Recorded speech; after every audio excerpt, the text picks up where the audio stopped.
नाज़रीन, नरेंद्र मोदी नेतन्याहू की सस्ती कॉपी है। ये एक बहुत बड़ा बयान है जो पाकिस्तान की तरफ से आया है। हालात कहीं पे भी रुकने का नाम नहीं ले रहे। पाकिस्तान ने अपना एक आला सतह का वफ्द वो 3 ममालिक की तरफ भेजा है। सेक्रेटरी जनरल अक़वाम मुत्तहिदा, उनके साथ भी मुलाकात हुई, मुख्तलिफ मंदोबीन के साथ भी मुलाकातें हो रही हैं। नादरीन, ये जो वफ्द है ये किस मिशन पे गया है और ये भारत के लिए किस तरह से नुकसानदेह है, डिटेल्स शामिल करने जा रहे हैं। भारतीयों के लिए एक बहुत बड़ा मैसेज है इस प्रोग्राम में, आपने ज़रा गौर से सुनना है। दूसरी बुरी खबर भारत के लिए, टेस्ला जो कि इलॉन मस्क की कंपनी है, उन्होंने टेस्ला कंपनी भारत में वाइंड अप करने का ऐलान कर दिया। ये एक बहुत बड़ा धचका है भारतीय इकोनॉमी को। अब देखना ये होगा कि इस सूरत हाल से आया कि नरेंद्र मोदी, बीजेपी की गवर्नमेंट वो निकल सकते हैं या फिर नहीं निकल सकते। नादरीन, प्रोग्राम का बाकायदा आगाज़ करते हैं और बाकायदा आगाज़ पे सबसे बड़ी खबर ये है कि पाकिस्तान ने एक आला सतह का वफ्द है जिसकी सरबराही बिलावल भुट्टो जरदारी कर रहे हैं, और इस वक्त में डॉक्टर तसद्दुक़ मलिक साहब भी हैं, इसके अलावा फैसल सब्ज़वारी हैं, इसके अलावा जो सेनेटर शीरी रहमान साहिबा हैं वो हैं, हिना रब्बानी खर हैं, और इसके अलावा भी कुछ लोग हैं। अच्छा, अब ये जो वफ्द है पाकिस्तान का, ये सबसे पहले वाशिंगटन, फिर उसके बाद लंदन और फिर ब्रसल्स, ये 3 जो हमारे मेन टारगेट हैं पाकिस्तान ने रखे हैं, ये वहाँ पे जा रहे हैं। और बिलावल भुट्टो जरदारी ने कल एक बहुत बड़ा बयान दिया। उन्होंने कहा कि ये जो मोदी साहब हैं ये नेतन्याहू की चीप कॉपी हैं, सस्ती कॉपी हैं, टीमो कॉपी हैं। नाज़रीन, अब ये देखा जाए तो एक आला सतह का वफ्द है जो कि सफारती मिशन पे गया है और उन्होंने मोदी को इतना बड़ा धचका दिया है। नाज़रीन, भारत की जानिब से इस चीज़ को बड़ा सीरियस लिया जा रहा है, और भारत में महाराष्ट्र के एक वज़ीर हैं बीजेपी के, उन्होंने जो बिलावल भुट्टो जरदारी हैं उनके सर की कीमत 2 करोड़ रुपया अनाउंस कर दी। उन्होंने कहा जी, जो बंदा भारत से बिलावल भुट्टो जरदारी का सर काट के लाएगा मैं उसको 2 करोड़ रुपया इनाम दूंगा। नाज़रीन, ये इश्तिआल है, ये वो फ्रस्ट्रेशन है भारतीयों की जो कि संभाले नहीं संभल रही। लेकिन नाज़रीन, इससे पहले भी बिलावल भुट्टो जरदारी ने नरेंद्र मोदी को पहले उन्होंने कहा कि ये गुजरात का कसाई है, फिर उन्होंने कहा कि ये आज़ाद मकबूजा जम्मू एंड कश्मीर का कसाई है, और साथ ही साथ मोदी को आड़े हाथों लेते हुए बिलावल भुट्टो जरदारी ने ये कहा, उन्होंने कहा जी कि एक तो उसामा बिन लादन था जो कि मर गया है, चला गया दुनिया से, लेकिन नरेंद्र मोदी गुजरात का कसाई अभी तक जिंदा है।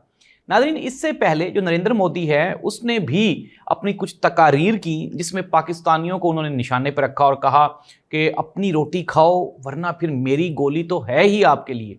तो ये वो बयान था जिसके जवाब में बिलावल भुट्टो जरदारी ने नरेंद्र मोदी को पूरी दुनिया के सामने आईना दिखा दिया। नाज़रीन, अब हम आ जाते हैं कि होने क्या वाला है। बज़ाहिर तो ये लगता है कि ये जंग थम गई, लेकिन ये जंग अभी यहाँ पे थमी नहीं है। भारत ने सिंध तास मुआहदे को कैंसिल करते हुए पाकिस्तान का जो पानी है उसको रोक लिए। अब बिलावल भुट्टो जरदारी ने ये कहा कि ये जो cancellation of declaration of Sindh तास एग्रीमेंट है इसको हम चैलेंज करेंगे, और पूरी दुनिया के जो एग्रीमेंट्स हैं अक़वाम मुत्तहिदा के अकॉर्डिंग टू अक़वाम मुत्तहिदा लेजिस्लेशन, ये बिल्कुल उसके अगेंस्ट है, और ये हमारा फंडामेंटल राइट है कि हमें हमारे पानी के हक से ना रोका जाए। बिलावल भुट्टो जरदारी ने साथ ही साथ ये भी कहा, उन्होंने कहा कि अगर मोदी हमें पानी से रोकेगा इट मीन्स दैट इसको हम ऐलाने जंग तस्वुर करेंगे। नाज़रीन, एक जानिब तो नरेंद्र मोदी पाकिस्तान के साथ जंग हारने के बावजूद भी अपनी शोला बयानी और अपनी आवाम को बेवकूफ़ बनाने के लिए मुख्तलिफ बयानात देता रहता है, लेकिन दूसरी जानिब भारत की जो मईशत है उसमें बहुत बड़ा डेंट पड़ गया। टेस्ला कंपनी, नाज़रीन, इस टाइम दुनिया का जो सबसे अमीर आदमी इलॉन मस्क है, और इलॉन मस्क ने भारत में एक बहुत बड़ी इन्वेस्टमेंट कर रखी थी, और ये प्लान था कि भारत में ही टेस्ला फैक्ट्री बनाई जाएगी, जो वहाँ पे टेस्ला की जो नई अपग्रेडेड गाड़ियाँ हैं वो उसको वहाँ पे उनकी असेंबलिंग होगी।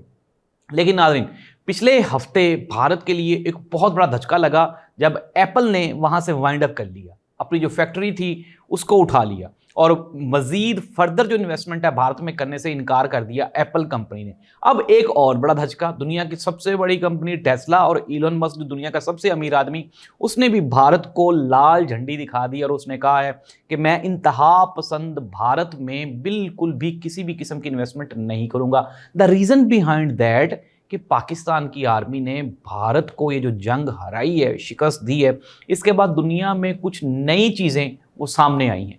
بھارت جو اپنے آپ کو دنیا کی چوتھی نام نہاد اکانومی کہتا تھا، معیشت کہتا تھا، اب آہستہ آہستہ اس کا چہرہ دنیا کے سامنے کھلنا شروع ہو گیا کہ یار ان لوگوں نے تو صرف اور صرف فگرز کی بنیاد پہ اپنے آپ کو چوتھی بڑی اکانومی ظاہر کر رکھا ہے۔ ایکچوئل میں نے آپ کے ساتھ پورا پروگرام کیا، 140ویں نمبر کی یہ قوم ہے، غربت کے لحاظ سے ان کی جو ساری کی ساری دولت ہے وہ 1% لوگوں کے پاس ہے، مور دین 50% جو ان کی ویلتھ ہے وہ 1% لوگوں کے پاس ہے، جو جی ڈی پی کا یہ 60% بنتا ہے ان کی ٹوٹل جی ڈی پی کا۔ تو اس طرح سے جو 99% لوگ ہیں، عوام ہے، وہ بیچاری بھوکی مر رہی ہے، ان کے پاس کھانے کے لیے کھانا نہیں ہے، رہنے کے لیے جگہ نہیں ہے، اور تو اور ان بیچاروں کے پاس تو واش روم جانے تک کے کوئی سورسز نہیں ہے۔ آج تک بھارت اپنے سب سے بڑا مسئلہ ان کا یہ واش روم کا ہی رہا ہے۔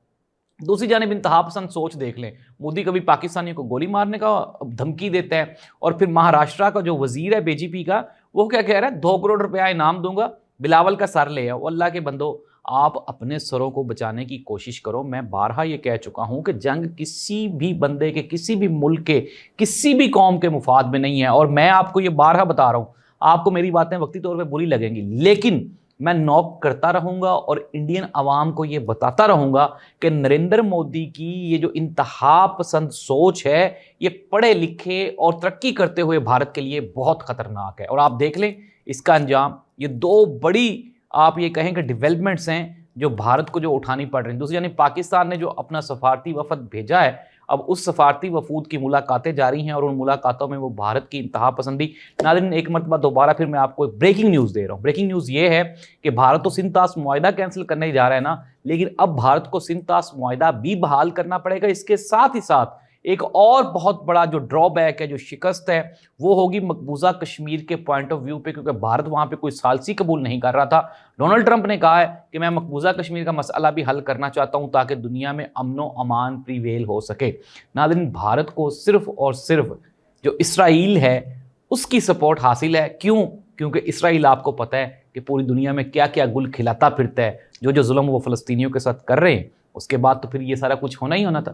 اب بھارت کو یہ لگا کہ پتہ نہیں ہم بھی پاکستان کے ساتھ کچھ اس طرح کا سلوک کریں گے، لیکن ناظرین وہ چیف آف آرمی اسٹاف نے بڑا اچھا بیان دیا۔ انہوں نے کہا نہ تو پاکستان فلسطین ہے، نہ یہ افغانستان ہے، یہ پاکستان ہے، اور پاکستان کا جو دفاع ہے وہ آہنی اور مضبوط ہاتھوں میں۔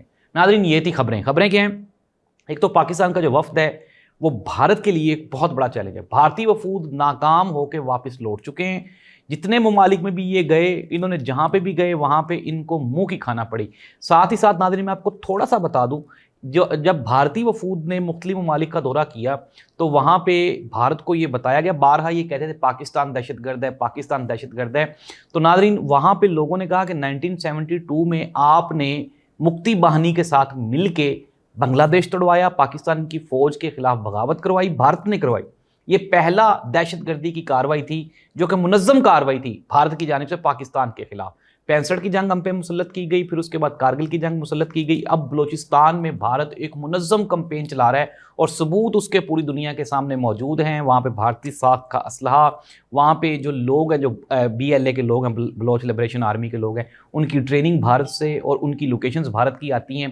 تو یہ سارے کے سارے وہ ثبوت ہیں جو پوری دنیا جان چکی ہے۔ ناظرین بھارت آنے والے وقتوں میں بہت زیادہ شدید مشکلات میں گرنے والا ہے۔ دیکھیں میں بالکل نیوٹرل اور فیئر انالیسس کروں گا۔ پاکستان میں 90s میں جب جہادی تنظیمیں یہاں پہ موجود تھیں تو اس کا خمیازہ ہمیں اٹھانا پڑا، لیکن الحمدللہ ہم نے 2003 کے بعد سب کچھ بین کر دیا، صفایا کیا، اور آج حالات یہ ہیں کہ انٹرنیشنل کمیونٹی پاکستان کے ساتھ کھڑی ہے۔